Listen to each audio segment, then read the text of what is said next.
everybody. This is Dr. Carmen Bryant. Welcome to Overcoming Narcissist Abuse. Thank you guys to all the new subscribers that have joined this YouTube channel.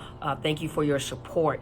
And so today I want to talk about an experience that a lady had with a greater narcissist. And she really had the aha, after watching many of these videos and understanding her experience, and thankfully wasn't all the way ensnared into the grips of the greater narcissist. And because of the fact I have been given permission to share the story, keeping in mind, keeping the identities and telling the story in a way where you won't identify the people, because she's a person that you guys may know. And also the greater narcissist is used to be a part of a very famous music group from the 70s and 80s. And so to make sure we keep that in mind and be respectful. And so I'm going to tell you her story. I may vacillate between I statements to give you or to convey the power of the emotions that were related to the story. And so even the organization that they belong to is a very well-known organization that everybody knows, and so I'm keeping that mindful. So the organization has different areas that people either travel or can transition as they move up the corporate ladder. And the lady and her husband, who was a lower narcissist and a overt narcissist, somatic, cerebral narcissist, who was really into supply. So in other words, a womanizer. And they had transferred to the portion of the organization in which the greater narcissist was at. And the greater narcissist, people knew who he was, that he still had connections into the music industry, and that but he was good at what he did. He was really good at what he did, and people kind of flocked to him. He was really good and very flocked to him, and he had many flying monkeys all throughout the organization. As big as the organization is, people just knew who the individual was. And the husband had gotten to the organization, and the wife was on her way. And so what at the time she didn't know, but the lower narcissist, who was her husband, was on the greater narcissist stomping grounds. And so that was his kingdom. That was the greater narcissist kingdom. Now the greater narcissist was more interested in hierarchy and those in high positions. However, the peons within the kingdom, those were still in his mind, and if he ever wanted to go out to get the supply. But the lower narcissist was getting attention, and so what the lower narcissist, and what she didn't realize, is that he was monitoring and watching. And as when she arrived there at the organization, most people have to do onboarding and whatever they have to do in an organization when you come, and the people had already made phone calls to tell him that she was there and what she looked like, and a very attractive lady, what she looked like, everything about her. And they were, I think, mid-range management, whatever that is, the management as you're moving up. And so though she was not in the higher hierarchy, he was aware that she was on her way in that direction, because many people really respected this lady. And what happened was they had already contacted him and told him that not necessarily would have been in his organization. There were other organizations that she could have went to, but it just so happened he knew when she had arrived. And keep in mind, the lower narcissist was on his stomping ground. So he had arranged it where he already knew who she was, already knew that she was there, and he had arranged it to bring her into his organization, into his kingdom. And so she arrived there having to onboard within that organization where he was at, so that he can get eyes on. And she said that when she had met him, she didn't think anything of it. She didn't really pay attention to him. He wasn't someone, she's married, and he wasn't someone she was, it wasn't that he was unattractive. He's not unattractive. She said he was an attractive man. She says, and he had this stare, the narcissistic stare. Now, most of you guys are familiar with the narcissistic stare, that evil stare. She said, but it was a narcissistic, seductive stare. And she says, I'm telling you, she said, It was so sexy. She said it was so sexy. She says at first, he wasn't one that just caught my eye, but it was the stare that he had when he came in, and you guys know that he had locked in on her. And so she said it was just a stare. It was like, you're the only person in the room. You're the only person that's relevant. You're probably the only person that exists on this earth. But he locked into her, and she said, but it was just a seductive, sexy stare. Almost you can feel the pull.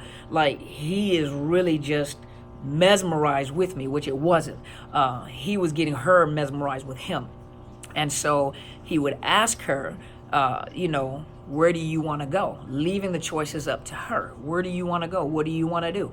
And, and she talked to him about the experiences and where she had been and everything. So he put her in a place of power. He put her in a position of power, arranged it where she was in a position of power. And she said that throughout the time that she was in that position of power, he was very protective of her. Now, he didn't just, that he would call and check on her from time to time. But he observed. And then he also observed the lower narcissist and what the lower narcissist was doing. And then he would observe her behavior, and she was a very professional woman.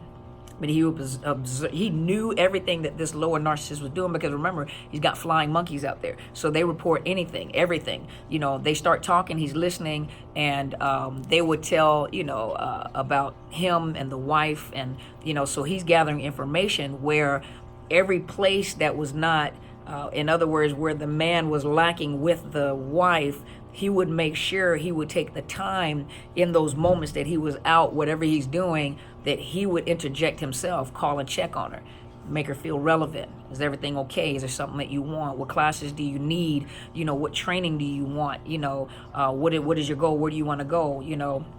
What is your set goal so that I can get? So he really spent time making sure that she was okay, but he didn't do it all. It was just, I don't know how to explain it. It was like spurts of time that he would spend. And so as she came up there, they would joke and laugh and have conversations. And, when they had organizational functions, everyone would be at these organizational functions, and she would be there, and he would just have a conversation or introduce her to other people. And so he really provided her with that security. She said even in the time that he was doing that, from time to time, she didn't realize that mask would slip. And you could almost see like that scary part of him, why people were intimidated by him. And she didn't realize that was the mask slipping. But she said that from time to time, she didn't know it was the mask that was slipping, but the mask would slip, and she would catch a glimpse of, he seems like a person you just don't play with. He seems like a person that would, like, back in his day, would kill you.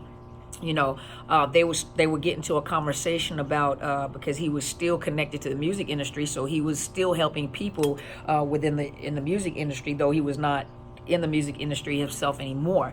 And so people knew this, so they flocked to him. And so he would just, she would ask questions about the music industry, and he would, and so they were connecting, they were talking, they were connecting. And so, and she said that she noticed that they would joke and laugh, and he would joke and laugh about people, and they would laugh, she said, but it didn't dawn on her that he would make women or make people feel good about themselves, but then behind their back, he would have something negative to say to her about them.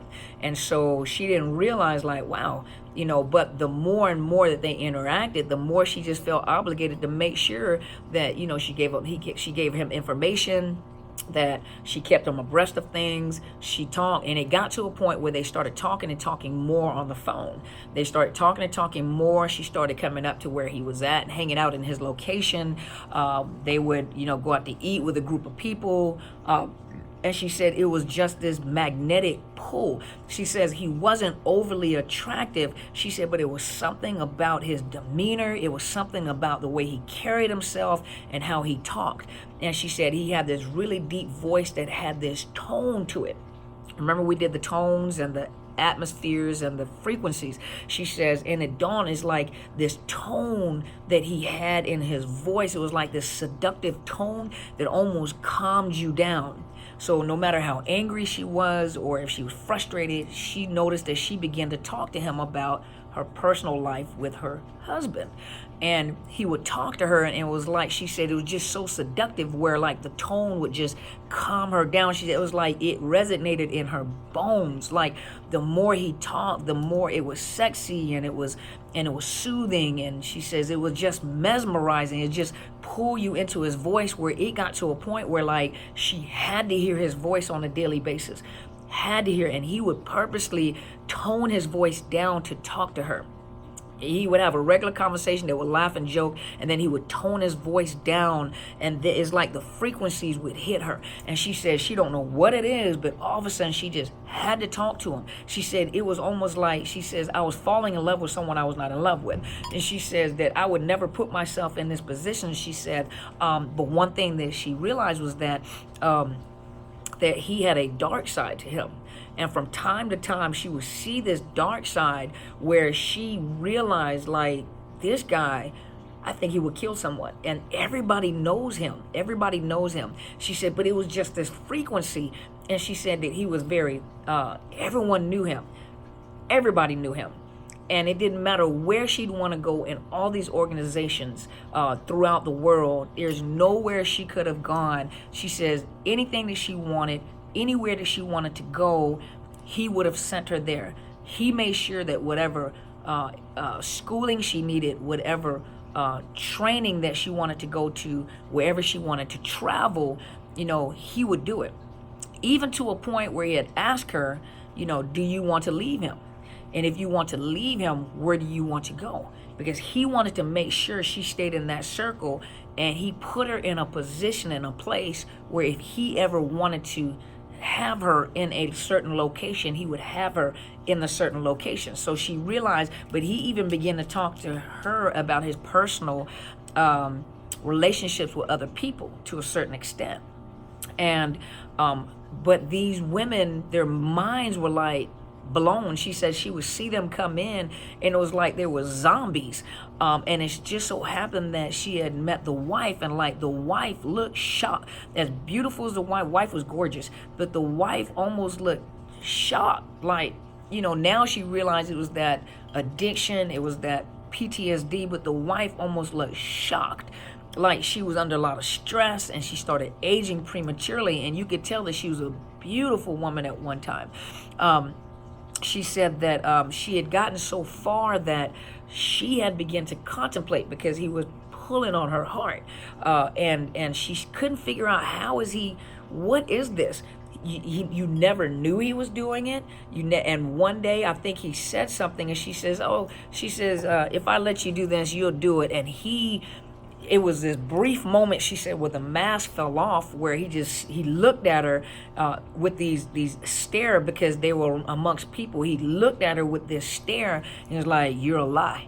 And she said she knew just by the power in his voice, or the frequency in his voice, that he was not playing with her.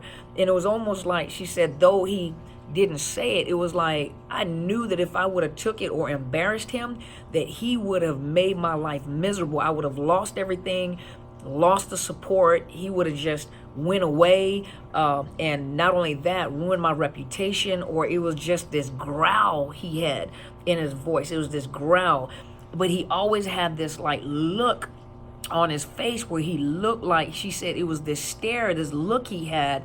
He always looked like animalistic. There was this animalistic look. It would, a lot of times you wouldn't see it when he was out in public and he was talking to people, and people were flocking him. They just loved him. They came and talked to him. And then there was always this look he had. It was this very piercing look, like he looked into your soul. She said it's like he pierced people's souls, and she said he would just, it was this, that was the narcissistic stare, and he would just pierce people's souls, where it's almost like, I don't know whether to be afraid of you or keep my distance from you. And then he also had that seductive stare, but it was always this stare he had, and it was always this facial features she had. She said she didn't realize, she said, because there was nothing he would do, nothing he would say that would ever make you assume that he was having an affair with other women, that he was trying to come on to you, but you knew he was coming on to you. And she says she fell victim of where he knew the things that the husband was not doing and doing, to a point where he was making up for what the husband wasn't doing. Conversation, he didn't compliment her. She said he never complimented me. He never gave me compliments. He never, he would joke with her. He would, she said, I would get compliments, but it wasn't in compliment form. So he never complimented her. He never told her she was beautiful or anything like that. She says, but when you were around him, you felt like the most beautiful woman in the world without him saying anything. She said that it got to a point where she kissed him. And she said, because my mind was so, he had gotten to a point where he had gotten into my mind so much that it was so passionate. She says, my whole body reacted. It got to a point where she said that she began contemplating, which he was trying to get her to do. She was contemplating actually having an affair with him, to a point where they started having these conversations without having the conversation, if you get what I'm saying. She says, thank God that she had made a decision to move on to pursue a different career field within the organization for the purpose of climbing the corporate ladder. There was a position that had came open that she wanted her hand at. And guess who made it happen for her? He got her the training. He got her the position. He got her the place. She says, till this day, she says, I didn't realize he was a greater narcissist.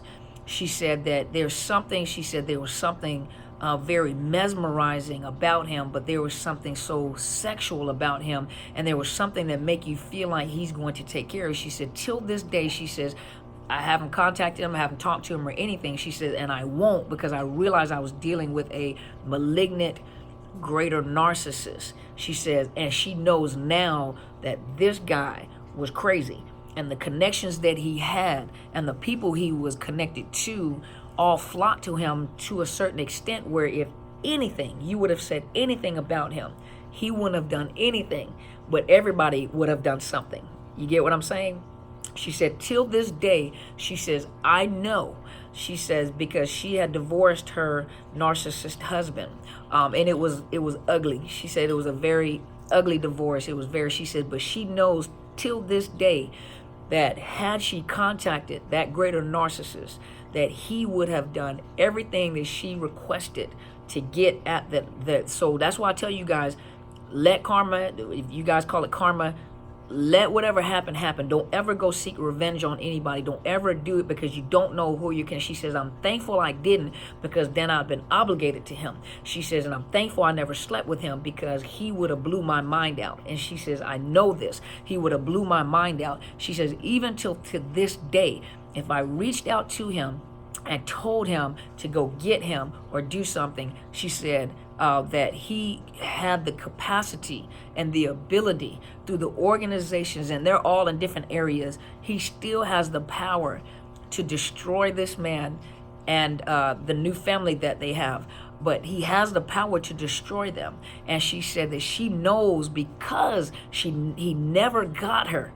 She said, I'm the one that got away. She says, many women can't say that. And now she said, looking back at it, she watched these zombies walk into the organization. And she said, I didn't know at the time because it was an unspoken word and it was a private matter. She says, now when I look at the faces of the women that used to come in there, she says, I know, she said, they were zombies. It was like they were out of their mind, but they couldn't say anything, and they were afraid to say anything, and they were afraid to make a scene, and they were afraid to confront him. She said, it was nothing that they were going to say. There was no way. They were afraid that if he would stop talking to them and talk to them whenever he wanted to. And the way that he did it is he would talk to them and then stop talking. Talk to them, then stop talking. She says, and she would watch these zombies come in there. She said, and I felt myself being pulled into that. She said, and I had to stop it. She says, because even till to this day, she says she knows, because she got away, that if she reconnected or contacted him again, it will start all over again. And he has that much pull to mesmerize her back in. And she says, but I know for a fact that if there's anything that I wanted,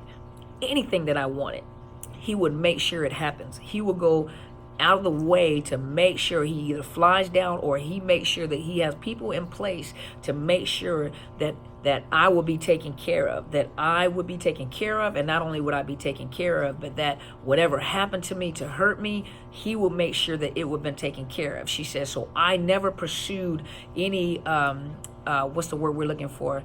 That's why I tell you guys, don't ever try to fight back or try to get a narcissist back, because you never know what you're connecting with. Imagine had she done that, what she was connected to. And so she said that she realized, she says, when we say greater narcissists, they're not just out in the open and so obvious. They're not obvious. And so to come in contact with a greater narcissist is almost rare, because it's almost like they're that Sasquatch. They're that hidden Sasquatch. Do they exist? Do they not exist? Do they exist? Do they not exist? She says, now looking back at it, I realized not only was he a narcissist, a greater narcissist, she said he was a malignant narcissist. He had no emotions, period. She said none. She says he was a blank slate. She said there was no emotions. You couldn't detect where he was at.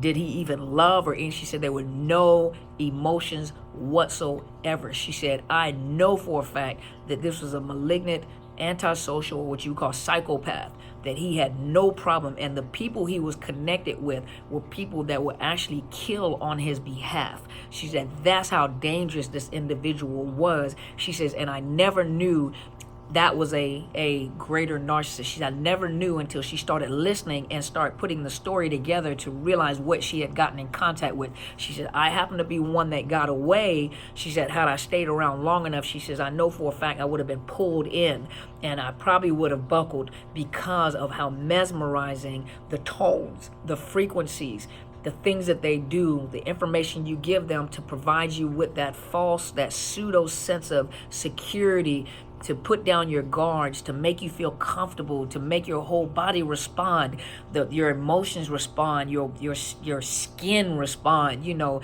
It's like the endorphins, the dopamine, the serotonin, everything. She said it was like my whole body, my mind, my hair came alive. When he talked to me, it's like, how you get the goosebumps? She said I would get goosebumps and the hair would stand up. She's like, everything in my system would just wake up when he would talk. So that's why I tell you guys, if you get away, stay away. If you go no contact, go no contact, and stay no contact. You never know what you're getting involved in, because when you start responding like that, something is wrong. You shouldn't respond to people like that. And a lot of you feel like that's love and we have a good connection, but what you don't realize is that that's what a narcissist does, and a greater narcissist knows what they can do. They know how to do it. They know how to stimulate you. They know how to use those tactics against you to lock you in and blow your mind. When I say blow your mind, you thought you were hurting now. You get with a greater narcissist, they will blow your mind to a point where there are some people that actually had psychotic episodes and never slept with the narcissist, but had psychotic episodes even after they slept with the narcissist. But literally, they can't explain what happened to their minds. Why is their mind just shot out, blown out? So you guys be careful. And I just wanted to share that story. Thankfully, I'm allowed to share the story. But I hope that gives you a different perspective, and this is just one story. There are other stories of greater narcissists that people, that can share the story when they realize what they've dealt with. Sometimes you don't even realize you're dealing with a greater narcissist, because the way that we describe it, you're assuming that they're going to show up with this greater on their forehead. And it's not always like that. You always feel safe and you feel, comfortable and confident, and great information and great advice and help me through my career. So you feel obligated to protect that individual. You feel obligated to give them information and to look out for them. That's how they get away with stuff, because of the fact that they have tantalized and mesmerized and hypnotized people, with that frequency, with that atmosphere. They set an atmosphere for you where it's almost like you're floating in the air. And this is to a lot of the ladies, but women can do it too. So hopefully this has helped you guys. Hopefully it's giving you a different perspective. I wanted to take my time to kind of describe it to you guys. This is only one story, but just to give you an idea of what the experience was with a greater narcissist from an individual that shared the story. So hopefully this has helped. Look down on the link below on the YouTube. You can find BetterHelp.com, a sponsored link, BetterHelp.com/Dr. Carmen, where you can find licensed counselors nationwide, worldwide, for those of you that are looking for counselors at a low fee. First week is free. Also, if you are experiencing financial difficulties, you can let them know. They'll give it to you at a discounted price, but they do FaceTime, they do Skype, telephonic counseling. I think is very valuable. A lot of you need counseling and not coaching. A lot of you need mental health counseling, emotional counseling, because a lot of you guys are dealing with post-traumatic stress disorder. So it's very imperative that you get yourself together and begin to start making a plan to heal. You need to heal. Also, for those of you, I am on Podbean. So a lot of you have begun subscribing to my Podbean channel. Go to podbean.com and you can subscribe to Podbean and look for Overcoming Narcissist Abuse. I do have podcasts out there. So those of you, it's like 2 or 3 of you that encouraged me to start making podcasts. I am so grateful. Thank you so much. And I'm thankful that I listened.